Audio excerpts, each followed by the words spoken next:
नमस्कार, अमृत विचार के डिजिटल प्लेटफॉर्म में आपका स्वागत है। मैं हूं अब्दुल वाजिद। कोरोना वायरस के कहर ने पूरी दुनिया को खौफजदा कर दिया है।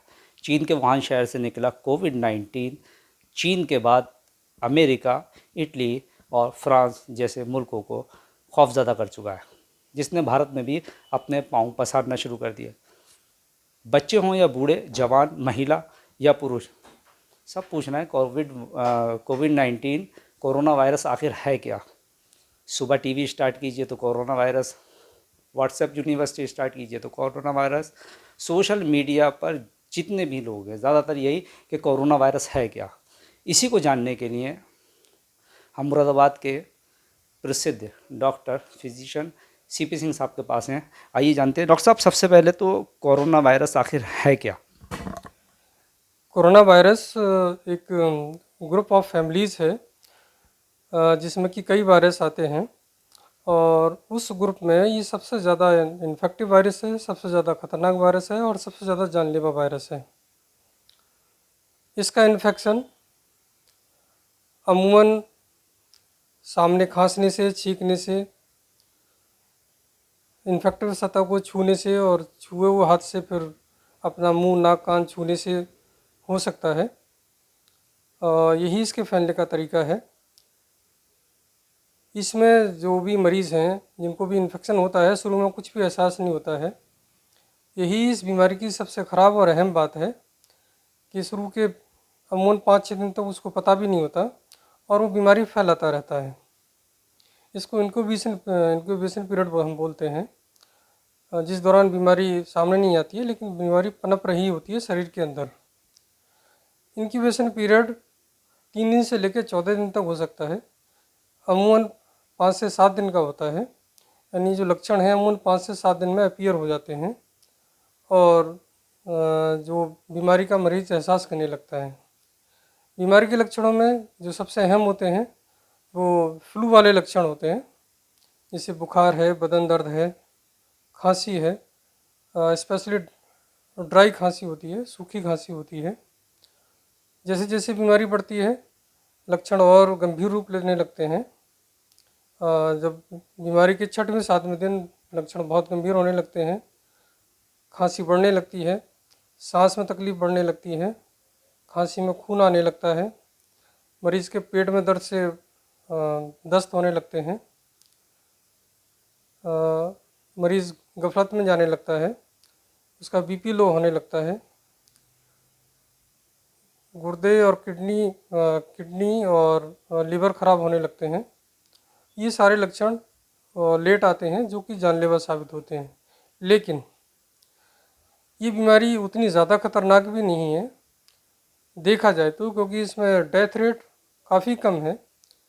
मान लीजिए 100 लोग इन्फेक्टेड हुए तो एवरेज अगर डेथ का निकाला जाए तो 2 से 3 के बीच में डेथ रेट है इसका। इसमें जो बुज़ुर्ग लोग हैं वो ज़्यादा प्रभावित होते हैं क्योंकि उनकी बीमारी से लड़ने की क्षमता बहुत कमज़ोर होती है और बुज़ुर्ग लोगों में डेथ रेट लगभग 15% के आसपास होता है। यंग लोगों में बहुत ना के बराबर डेथ रेट होता है, 1% से भी कम का।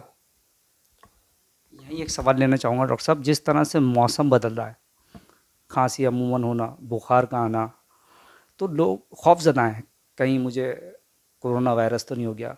मुख्य तौर पर क्या लक्षण हैं कोरोना के, और जो मामूली बुखार है, सांस का फूलना है, इस तरह की क्या लक्षण है उसके? दोनों के लक्षण में शुरुआत में तो समानता ही होती है, कोई बहुत ज़्यादा फर्क नहीं होता है। फ्लू के लक्षण लगभग सेम होते हैं, लेकिन जैसे जैसे समय गुजरता है वैसे वैसे लक्षणों में बदलाव आता है। आम फ्लू के लक्षण 3 से 4 दिन बाद कम होने लगते हैं, बुखार कम होने लगता है, जुकाम भी कम होने लगता है, खांसी भी कम होने लगती है, खांसी 5-6 दिन में कम होने लगती है, सांस में दिक्कत घटने की वजह बढ़ने की वजह घटने लगती है। वहीं कोरोना में 5-6 दिन बाद इन लक्षणों में बढ़ोतरी होने लगती है। बदन में तकलीफ बढ़ जाती है, सिर दर्द बढ़ जाता है, पेट दर्द बढ़ जाता है, सांस की दिक्कत बढ़ जाती है, खांसी बढ़ जाती है, खांसी में खून आने लगता है, शरीर में ऑक्सीजन का लेवल कम होने लगता है। तो ये सारे लक्षण कोरोना के होते हैं। सर, कोरोना वायरस से लड़ने के लिए कि इम्यूनिटी पावर जो है इंसान के अंदर वो भी मेन रखती है, और उसको किस तरह से हम घर बैठे उसे बढ़ा सकते हैं, किस तरह की डाइट लेनी चाहिए? यस, इम्यूनिटी पावर हर एक बीमारी में अपना रोल प्ले करती है। ख़ास तौर से जो इन्फेक्शन वाली बीमारियां होती हैं उसमें इम्यूनिटी का बहुत बड़ा रोल होता है।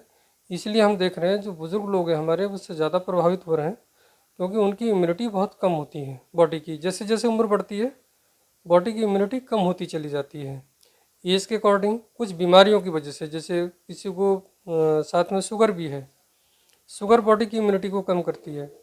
कोई आदमी ड्रिंक ज़्यादा करता है, अल्कोहल ज़्यादा लेता है, उसकी बॉडी की इम्यूनिटी कम हो जाती है। किसी को ब्लड प्रेशर की शिकायत है, वो भी इम्यूनिटी पर प्रभाव डालती है। तो ये सारी चीज़ें इम्यूनिटी पर प्रभाव डालती हैं। इम्यूनिटी बढ़ाने के लिए जो सबसे सरल उपाय है वो यही कि हम अपना जो दिनचर्या है उसको नियमित करें, व्यायाम करें, योगा करें, खाने में एहतियात बरतें, ताज़े फल, हरी सब्जियां, फलों का जूस, सूखी मेवाएं, इनका इस्तेमाल ज़्यादा करें, तली भुनी चीज़ों से बचें, बाहरी चीज़ों से बचें, जो आजकल स्नैक्स पिज्ज़ा वगैरह है इनसे बचें। यही इम्यूनिटी बढ़ाने के तरीके हैं। डॉक्टर साहब, आने वाले समय में जैसे अभी मौसम कभी ठंडा कभी गर्म, आने वाले समय में गर्मी बढ़ सकती है, बढ़ेगी, तो क्या इससे भी कोई कनेक्शन है कोरोना वायरस का?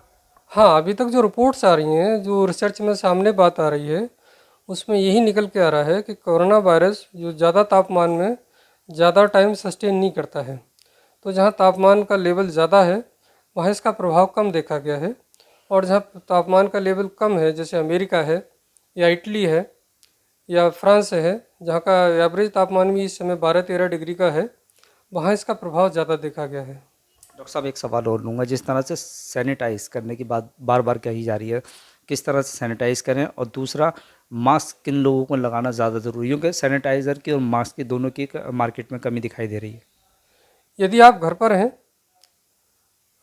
सेपरेट हैं, जैसे आजकल लॉकडाउन है, तो मास्क की बिल्कुल आपको कतई ज़रूरत नहीं है।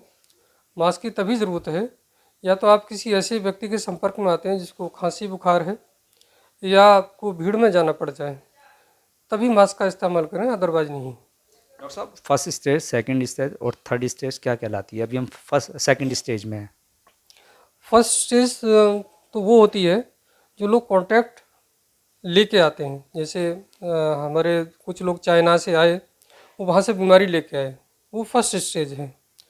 सेकंड स्टेज वो है कि जो लोग लेके आए उस बीमारी को, उनके परिवार वालों में वो बीमारी हो गई, या जो बहुत करीबी परिचित हैं उनमें बीमारी हो गई। थर्ड स्टेज होती है कम्युनिटी स्टेज। कम्युनिटी स्टेज का मतलब जो आम पब्लिक में बीमारी फैलने लगे, उसको हम थर्ड स्टेज या कम्युनिटी स्टेज बोलते हैं, और वही घातक होती है, वही सबसे ज़्यादा प्रॉब्लम वाली चीज़ है। देश हित में लॉकडाउन कर दिया गया है सर। सिर्फ आखिरी सवाल लूँगा, क्या लगता है किस तरह के नतीजे निकलेंगे, किस तरह के परिणाम आएंगे लॉकडाउन के? मेरी अपनी सोच में और नज़र में इसके नतीजे बहुत अच्छे आएंगे। उसकी वजह ये है कि हम इसमें तीसरी स्टेज से बच सकते हैं। अपने घरों में रह के, लोगों से दूरी बना के, जहाँ तक हो हम एक सोशल डिस्टेंसिंग बना के रखें। अगर हमें ज़रूरी हो कहीं जाना, हम सैनिटाइज़र का इस्तेमाल करें। अगर हमें कहीं जाना है, हम अपना मास्क का इस्तेमाल करें। और 3 हफ्ते का लॉकडाउन का पीरियड है, इसकी चेन को ब्रेक करना पूरी तरह से, क्योंकि इसका जो लाइफ है मैक्सिमम 14 दिन की है। इसीलिए हमने इसको 3 हफ्ते का लॉकडाउन रखा है, ताकि हर एक आदमी में इसकी चेन ब्रेक हो जाए। बहुत बहुत शुक्रिया डॉक्टर साहब हमसे बात करने के लिए। आपने देखा और सुना, हमारे साथ खास बातचीत करने के लिए सीनियर फिजिशियन मुरादाबाद के डॉक्टर CP सिंह साहब थे। किस तरह से बचाव करना है ये बताया। प्रधानमंत्री नरेंद्र मोदी ने लॉकडाउन किया है 21 दिन के लिए।